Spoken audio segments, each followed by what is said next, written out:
Are the iconic X-Men villain of the Sentinels currently under construction, or are they soon to be in the mainline MCU? The debut of the X-Men and their rogues gallery of antagonists has been teased and hinted at for years now, but the formal introduction of the team as a whole in the main MCU timeline is still yet to be revealed. In a recent leak regarding Kang Dynasty, however, one of the most powerful mutant foes was set to make its debut, and we have reason to believe that this piece of the story could still be in motion. So today, let's break it all down and discuss the idea that the Sentinels may actually be in the works currently. Today's theory comes from a leak proposed by the exiled Scooper, who claims to have inside knowledge of the original track for the multiversal saga, all the way up until the events of the Kang Dynasty. In the Kang Dynasty, it would have been revealed that the US government had constructed a legion of adamantium-based Sentinels that President Ross would engage and send out against the incursion of the Council of Kangs. We know that currently Marvel is steering away from the Kang saga and using the Council as a team of villains, but the events of Captain America: Brave New World and the Thunderbolts are right around the corner, leaving us to wonder if Marvel had the time or desire to omit key details regarding the Sentinel program from either film,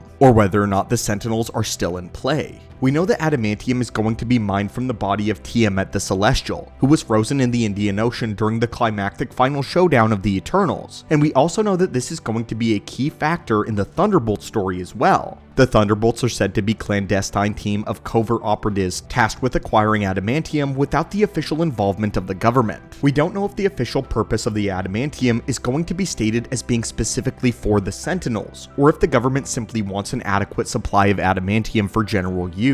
The Sentinel program, however, would have been developed for many different reasons earlier, which we've already seen established in the MCU. In the comics, the Sentinels were originally created by Bolivar Trask with the express intention of hunting down and exterminating all of mutant kind, as Trask was a violent opportunist to mutant existence. Over the years, their primary target has always been the X-Men, but if the leak was going to hold any weight, then this would have needed a much different context. The backdrop that the Sentinel program would have been created under is the idea that the Avengers could not be trusted, and that they had actually shown as much in the past. Remember, in this sequence of events, the Sentinels would be spearheaded by Thaddeus Ross, and if we examine his history with the Avengers, it makes perfect sense why he would want a series of safeguards that were unquestionably loyal to him and him alone.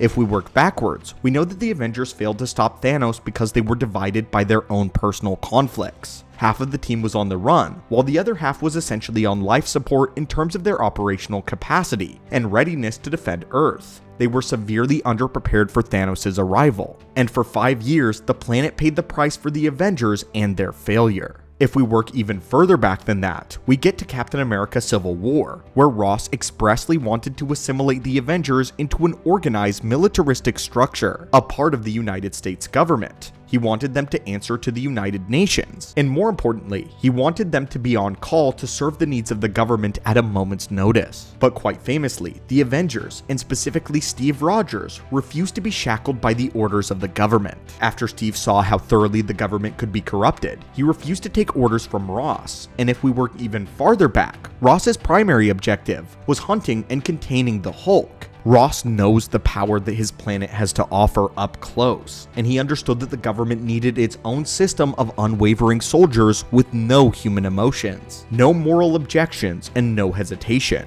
And now that he is president, he has the power to commission that project. He also went through great lengths to give himself the very power that once eluded him for so many years, that being the strength and durability of the Hulk. Ross transformed himself into the Red Hulk so that he could contend with his iconic rival. And in the MCU, it's very likely that he did this specifically because he knew that nobody could be trusted. The Avengers had failed him, Steve Rogers had failed him, Tony Stark had died, and he needed to guarantee that when worse came to worse, Ross could step up and defend himself and his country. If this is the case, then is it possible that this particular plot thread is actually still in motion for Kang Dynasty? It doesn't have any earth-shattering ramifications on the fate of the multiverse, or the villain that is set to serve as the main antagonist for the saga. The Sentinels program also doesn't play any vital role in deciding how Battleworld is forged or how the multiverse is reformed, so it doesn't seem like the idea should be impacted by the transition from Kang as the main villain to Doctor Doom. Now that Doom is taking over, we know that there have to be some concessions in terms of the story beats that will need to end up being sacrificed, but we don't see the Sentinels on the chopping block. If it is still going to be used, then it leaves us to wonder what the future of the Sentinel program itself is, and actually what it holds, how it will eventually be adapted into an X-Men project. President Ross wants to be prepared, but he is not a genocidal maniac, and as of right now, he doesn't have any ill will towards mutant kind. As far as we can tell, he would not have any personal reason to hunt down or exterminate the mutants. He wants control and security, not genocide.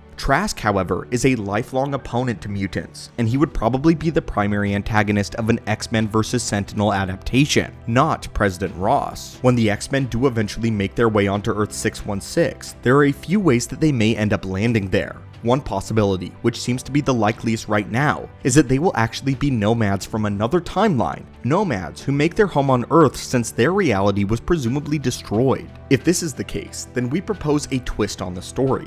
The X-Men are persecuted for being multiversal invaders rather than for being mutants, and eventually being a mutant will become another reason to target the X-Men, which will evolve over time. More probable, however, is that the main timeline will eventually become a hybrid reality, where several different timelines are fused together, with a hybrid history and development. After Secret Wars, it's possible that the X-Men will always have been in this new reality, as have the Avengers and the Fantastic Four, but the Sentinel program would already be in place in one way or another. When the X-Men arrive and are finally given an Earth 616-centric adaptation, then their first threat could be the Sentinels, which were only brought about by the actions of President Ross that we're seeing right now. He may have set the Thunderbolts to obtain adamantium, and the events of Brave New World could be the final nail in the coffin, which will cement the president's beliefs. No hero can ever be truly trusted, and so will rise the Sentinel program. Ross's actions could have ripples that carry beyond the end of the multiverse, which would make this theory the furthest prediction that we currently have on the channel at this moment. But anyway, friends, what do you think of the idea that the Sentinels might currently be under construction, or will be built by President Ross in the near future? What do you think of the idea that they could be made out of adamantium? And would you be interested in seeing an adaptation that wasn't specifically designed to hunt mutants? At least not at first. As always, my friends, thank you so much for stopping by the channel today. Hulk smash that subscribe button for more Marvel lore, and have a great one.